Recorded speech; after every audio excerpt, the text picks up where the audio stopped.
নমস্কাৰ ফ্ৰেণ্ডছ, মোৰ চেনেলটোলৈ আপোনালোকক স্বাগত জনালোঁ। আজি আপোনালোকৰ ওচৰত লৈ আনিছোঁ নতুন এটা ভিডিঅ'। আহক ভিডিঅ'টোলৈ আগবাঢ়ো। মই এইখিনিত লৈ ল'লোঁ পিঁয়াজ, নহৰু আৰু লৈ ল'লোঁ ভোট জলকীয়া। এইখিনি দেখিবলৈ পাইছে ধুনীয়াকৈ লৈ ল'লোঁ ধুই একেবাৰে। তাৰপাছত মিক্সাৰ মেচিনত পূৰা মেচিন কৰি ল'ম, গুড়ি কৰি ল'ম ধুনীয়াকৈ। আৰু বহুত সময় ৱেইট কৰাৰ পাছত আমাৰ ব্ৰইলাৰ মাংস আহি নাপায় ইয়া ফাইনেলি আহি পালে। তাৰপাছত আমি এইখিনি ধুনীয়াকৈ এইফালে দিছিলোঁ যে মেচিনত পূৰা মছলাখিনি মিক্সাৰ কৰি ল'লোঁ।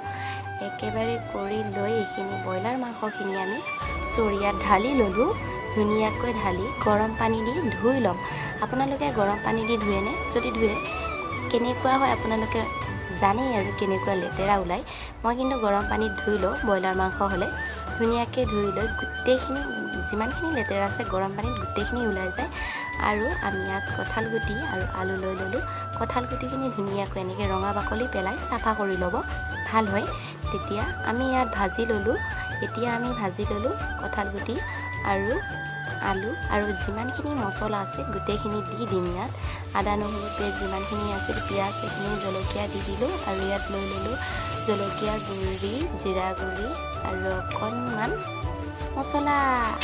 এতিয়া দেখিবলৈ পাইছে ধুনীয়াকৈ আমি এইখিনি ভাজি ল'লোঁ। আৰু ভাজি লৈ প্ৰায় আমাৰ মাংসখিনি ভাজা হৈ গ'ল। এতিয়া আমি দি দিলোঁ পানী। এতিয়া হৈ গ'ল জোল।